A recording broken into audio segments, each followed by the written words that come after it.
The Disrupt Education vlog can be found on YouTube. To hear it in podcast form, search Disrupt Education on any of the following podcast platforms: Anchor, Apple Podcasts, Google Podcasts, Breaker, Castbox, Overcast, Radio Public, Pocket Cast, Spotify, or Stitcher.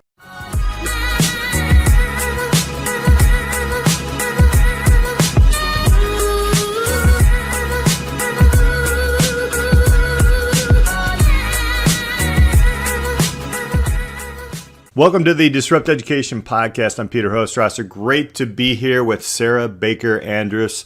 Thank you so much for being here, Sarah. You are actually the co-founder, or the CEO and the founder of Avarah Careers. It's awesome. Yes. It's great to be here with you, Peter, and I'm so excited for our conversation. Awesome. Well, let's kind of dig in. That was a very brief bio. Tell us a little bit more about who you are and what you're doing. Yeah, I think, like many of us, I came to my career kind of by happenstance and lucky random chance, and I started off with a graduate assistantship when I was in graduate school, and the job that they gave me was helping adult students at the University of Maryland pivot into new careers. And I was younger than most of the students I was working with at the time, and I was so inspired by their courage and their ability to think that there might be something else for them. And these are people who were affected by layoffs. These were people coming out of the military. These were previously stay-at-home moms who realized they wanted to do more when their kids grew older. And that just began a lifelong fascination with how we choose careers, how careers choose us, and really a desire to help others be far more intentional about our career choices so that we can land somewhere that's a great fit. And that's why I started Avarah Careers. And I had been, from the time I was in that first grad school position to the time I started Avarah in 2014, I'd really been spending my entire career immersed with everybody else's, but primarily in the corporate recruiting space. So that's given me the chance to really sit around all sides of the desk, whether it's in a recruiting role or a career coaching role, and a hiring manager as well, because I built a team of recruiters that we're really trying to find good talent, and learned kind of a 360 view of this job search process that brought me to where we are talking today. I cannot wait to unpack this all because I have so many questions. And it's awesome that, yes, you have seen all different sides of it. And let's go into your own education first, and then we'll kind of, take a look at, what we can do to change up education. But first, what type of student were you? How, getting to that level, into, that job where you were helping others? Let's go back. What kind of student was Sarah? Well, I think early on I was a promising student, and I enjoyed school. I was one of the geeky kids who really kind of liked to learn. And then I faltered, candidly. I took a gap year, and when I started college, I picked the college for all the wrong reasons. I picked it because it was furthest from home. And I thought I wanted something completely different. Which really wasn't the best way to pick a college. And if anybody who knows me is ever listening to this show, they may be surprised to hear that I actually dropped out of college. I was at the university for 2 years, and I could not do it. I had other issues going on in my life. I didn't understand why I was unhappy in that situation. And dropping out was the best possible thing that I could have done. And I took a year, and to my parents' credit, they said, well, you figure it out. We're kind of done here. We've invested a lot. And, why don't you see what you can do? And I got a job. The job I could get was as a secretary. And that was my first career lesson, actually, was that I applied for a job for which I was unqualified because I couldn't type as fast as they wanted me to. And I'm aging myself now. But apparently I impressed the interviewer with my ability to, I think, just talk about how I had made a mistake with my college choice. I actually brought that up in the interview. I said, let me tell you why I'm here now.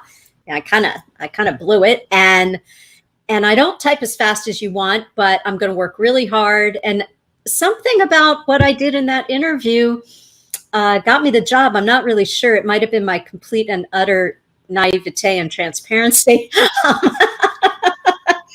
And the good news is that after working for a year, I recognized that I had more ambition and wanted to do more. And I saw the value of going back, and then went to the school I could afford, and paid for it, and got through college, really well. As an undergrad, my major is extinct, which is a lesson to anybody who's listening that it doesn't matter so much what you major in.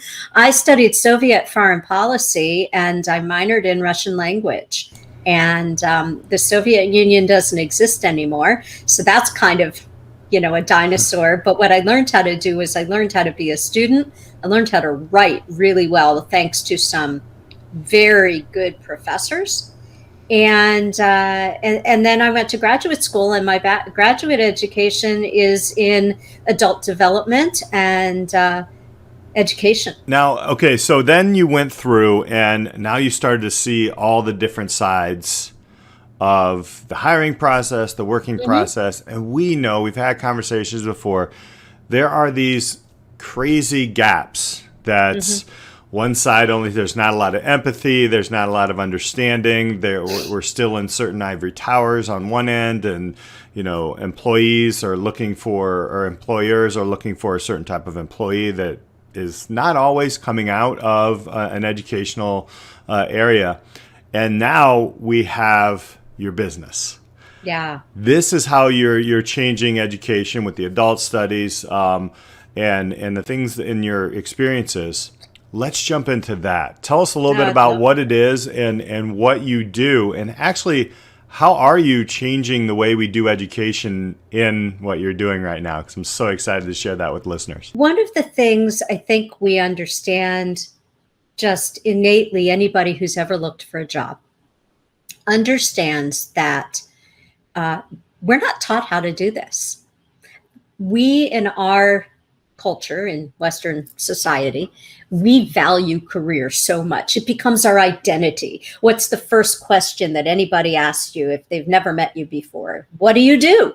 It is this linchpin of our identity, and yet we do nothing to teach people how to choose careers, how to find jobs, how to navigate their careers as they grow and develop into mature adults. We have essentially set up the system that we have now, which is no system at all, where it is everybody sort of reaching and grasping and trying their best. And this goes on the hiring side too, because for the most part, hiring managers who are making these decisions have not been well trained in how to interview and select good talent. Unless they are in an exceptional organization, they don't know how to do that. And so they're kind of winging it too. And that's why we have so many people. In fact, I think the most Gallup's most recent study of engagement said that 52% of us are unhappy at work. And I would guess that now that we're coming back from the pandemic, those numbers are increasing. And we've certainly seen that in the recent jobs report with all the churn.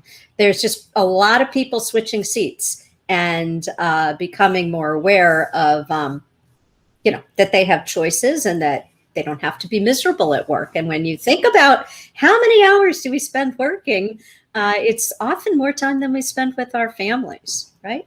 Right. So my business is really designed to help people, number one, figure out what it is that will light them up and help them get out of bed every morning with some degree of enthusiasm. We're not talking about passion. And I think that whole passion thing does us all a big disservice. But we're talking about general satisfaction and contribution.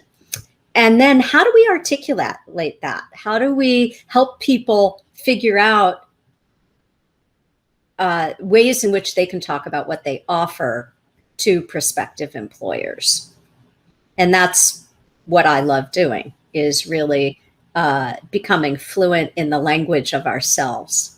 Where do you see this attaching to academia? We always talk about like the academia world and then the real world. And those two, there seems to be, like I said, there's this area where it just never intersects.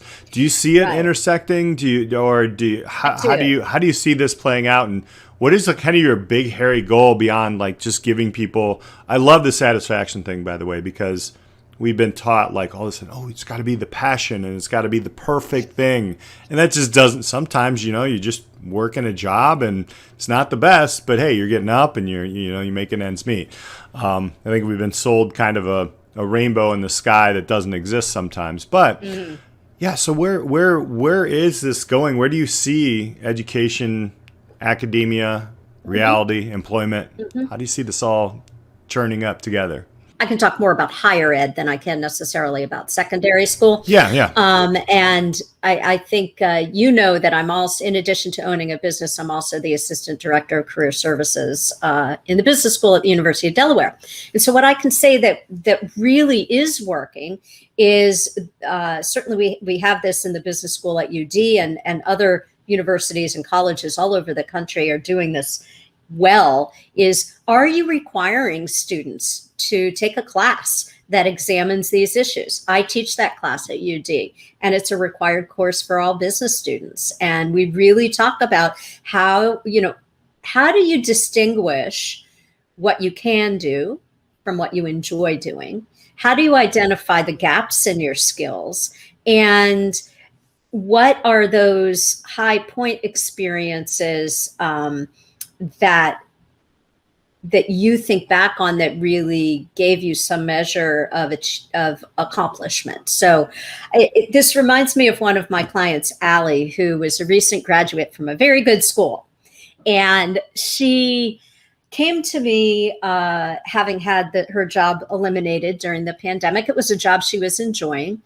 And the first question I asked her was, what do you like? If you think about, like, if you could do anything, what would that be? Or what have been some of the real moments in your career so far, or even in your volunteer experience, that have lit you up, right? She says, oh my gosh, I'm interested in everything. And I think we meet so many students who are interested in so many things, and they don't know how to tease it apart. So one place where I think academia can really do a much better job is in providing guidance and doing what I do with my clients, which is really walking through those high point stories of when she felt like she was at her best, and identifying the specific skills that she was using in whatever that accomplishment was. And a lot of us, and especially young people, they don't have those words. They don't have that vocabulary. I am going to, because I've been trained and I've been doing this for a while, if you tell me a story about something that you achieved, I'm going to hear a lot there, and I'm going to take notes. And as Allie and I are walking through it, I'm writing down what I'm hearing and then reflecting it back to her. And she's saying, wow, I never saw that. I never saw project planning, but you're right. I was the project planner with that. Or I never saw how important it was. In her case, this international aspect was really, really important to her. And we took her language skills, and we took her project planning and organizational skills, and we identified facilitation skills as well. And she just landed a wonderful job in the learning and development department of a international development consulting firm. Now, is that a job you could go out and find on a job board? Nuh-uh, no way. Certainly not if you're thinking, oh, I could do anything. I love everything. So it's really about teaching students how to narrow down uh, into a few concrete ideas and then being willing to explore them. If you look at this as a adventure or a choose your own adventure or a journey rather than a one and done decision when you pick your major, then you're going to have a much more rewarding career in most cases. And you're going to be less stressed. Right. I love those books, by the way. Like when I was growing up, you choose your own adventure. I remember distinctly sitting in my library and they would read it to us when I was in elementary school. I love that perspective because it is, right? So you can always go back and reread the book, right? I think we're so linear in the way that we do things. It's very humbling to hear that at the post-secondary level, this is happening. Especially in Delaware where you are and in several schools. I don't think we're quite there yet, but it is interesting. Even my own alma mater, we saw that there was at least a job placement number that really didn't exist, excuse me, when I was there. What do you think spurred that? What happened? What happened there to say, hey, wait a minute, even in your own, your own business and your consulting, but also where did colleges start to see this? And what do you think is going to happen beyond the pandemic and everything?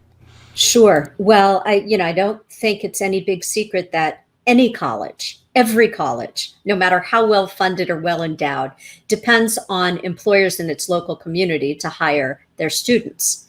And so I think that one of the things that the folks at University of Delaware did right long before I arrived there was really to communicate with local employers, looking at, okay, where are most of our students going? Who are the biggest hirers?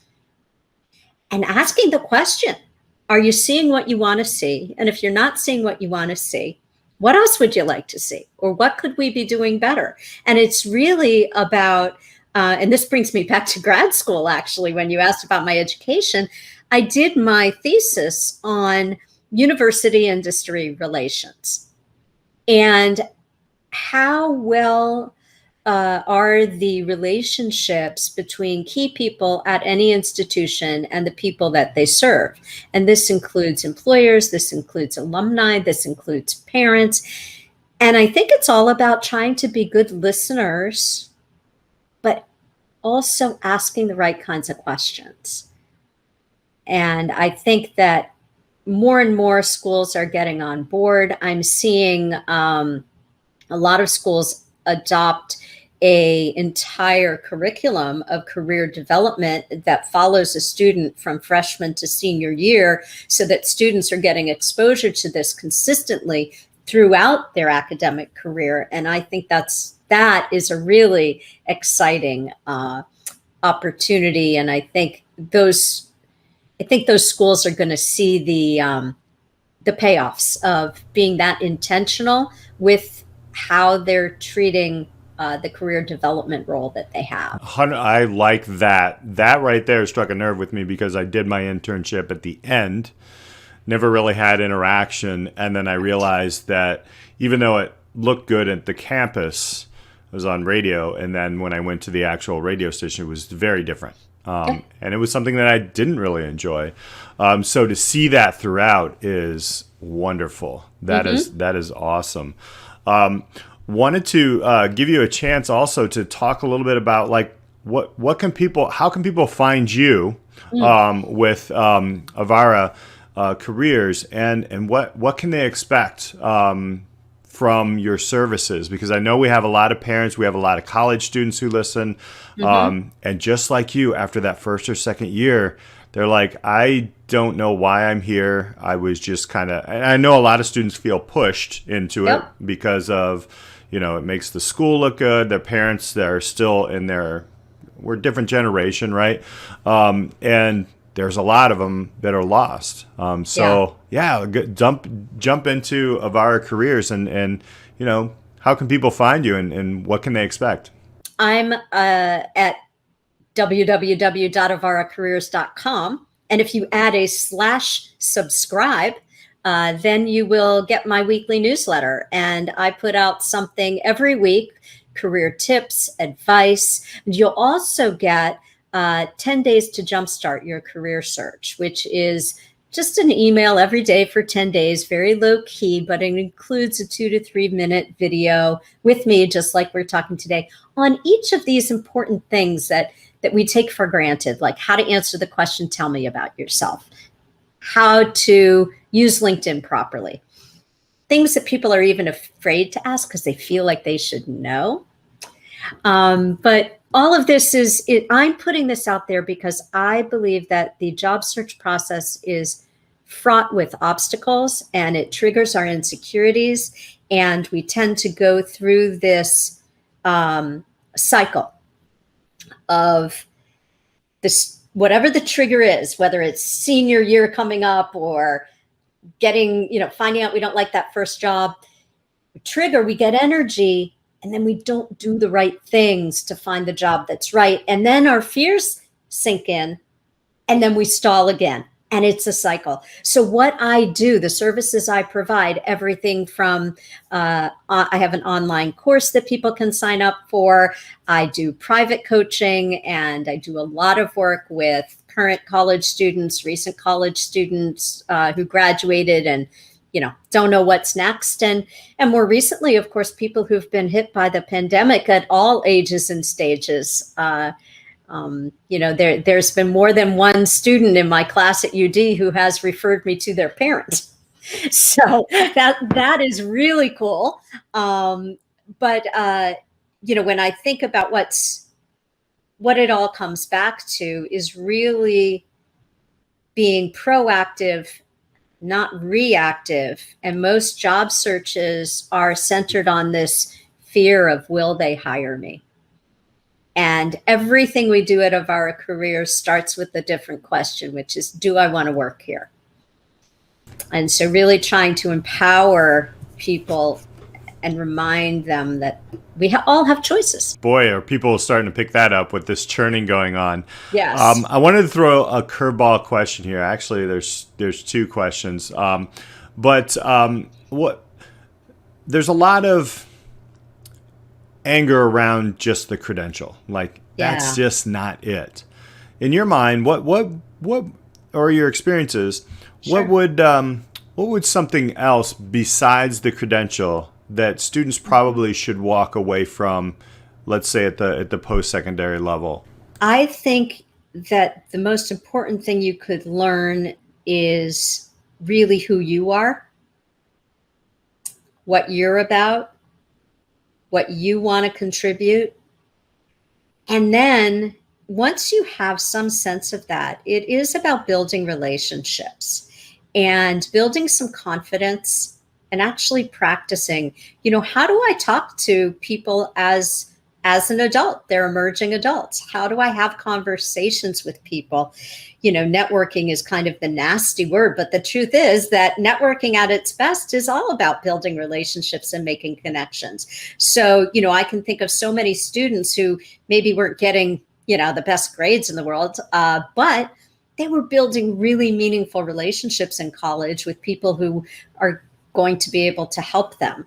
And I thought you were going to ask me a different question, which is whether or not I think it's critical that you get the credential. Let's go there. I like that question too. And I will say that there are many people for whom I do not think it is critical. I think it's very dependent on how you want to contribute in the world, what you want to do, what space you want to work in. But we know that even the huge household name tech companies, they don't care about a degree necessarily if you've got the right kind of coding experience. And then there are people who have talents and gifts as artists or entrepreneurs themselves, often people who are really good at being innovative and talking with others about how they are innovative and what they offer. It's not right for everybody. And certainly with the cost associated, I think it's an important question, even as a parent. Do I want to send my kid to college? Or maybe I want to spend that money and set them up in a business that they're really passionate about. And we have choices if you're fortunate enough. If you're fortunate enough to be able to have that choice, I think it's an important question and an important conversation to have. That was a great bridge into my other question, because that was the question underneath it, right? So I teach high school. I teach a lot of business students in high school, which I love to do. What is something what kind of advice would you give that student who is either a junior or senior right now? And I'm going to preface that question with, a lot of them are asking the same questions, but their parents don't see it, right? Yeah. They see the debt. They understand there's $1.8 trillion in loans out there that are still outstanding. They see that, I don't want to put my parents in that kind of situation. They're very empathetic, just like your story of your client saying, or, here's my parents, can you help them? And this generation is very good at that, I'll be honest. So what do you tell that junior or senior in high school right now, where the push still is extreme academics, going straight into college no matter what? I think it depends where they are and who they are. So, if you've got somebody who's a very confident student, who's solid academically and knows what they want to study, that's a great candidate for college. And then you may have somebody who's a great student, does well, but really doesn't know what's next. I think that I think summer jobs can be a great way to try out potential careers and get some experience. And by summer jobs, I mean going beyond the standard high school summer jobs. So maybe not the lifeguard job, maybe not the camp counselor job. See if you could even shadow somebody for a week in an office setting for a career that you're thinking about. Try to be creative about what kinds of things you're going to expose yourself to while you're still in high school that will inform that decision. And again, I'll bring it back to having conversations. Why not reach out to the accountant or reach out to the PR person or the marketing person that maybe, went to your high school or is a friend of your family, or that one of your teachers may know, and ask them some questions and do some informational interviewing to try to inform yourself. The other thing, I'm a big believer in gap year. I think it can be very good, but I'm not a big believer and especially not in this climate, in the kind of gap year that most students are taking, which is the let me go travel and have these different experiences, but they're not really having different experiences because they are going in very protected bubbles. And I get that and I understand that. I totally do. But the idea here is to take yourself out of the protection for a little bit and see what it feels like to actually work. That's the W word. Why would I want to know? Sorry about that. Maybe get a job. Yeah. I don't know. But I do think that the best way to find out is sometimes learning by doing for a lot of the students that you're talking about. And so maybe begin thinking early. Where might I work for a year? I know that if I had done that, I would have made very different choices. So, I think the students who tend to do well in my classes at UD are the students who have work experience, who have tested themselves, who have confronted somebody who's angry at them, who have dealt with conflict in the workplace, who have faced disappointment and making mistakes.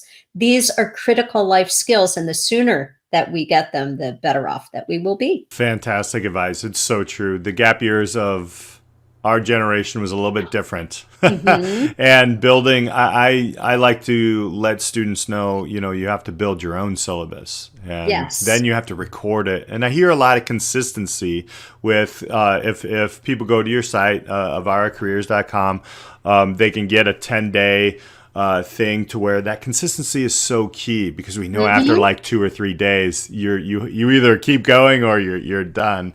That's right. And that's wonderful. Sarah, I want to thank you so much for hanging out with us on Disrupt Education. Again, it's www.Avarah Careers. And if they backslash, is it subscription? Is that what it is? Subscribe. Subscribe. Yeah. I'm going to highly suggest, a lot of our listeners do that.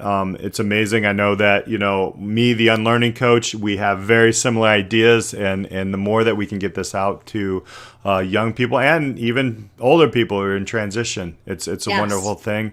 Super, super geeked to hear that this is going on and starting in colleges with University of Delaware. I'm going to say leading the way. I'm just going to guess that you're leading the way. Maybe not, but you're doing wonderful things. But again, thank you so much for sharing your story. Thank you, Peter. It's been a pleasure talking to somebody who's so like-minded, and together we are going to make a difference. I'm sure of it. Absolutely. Thank you all for listening. We'll catch you next time on Disrupt Education.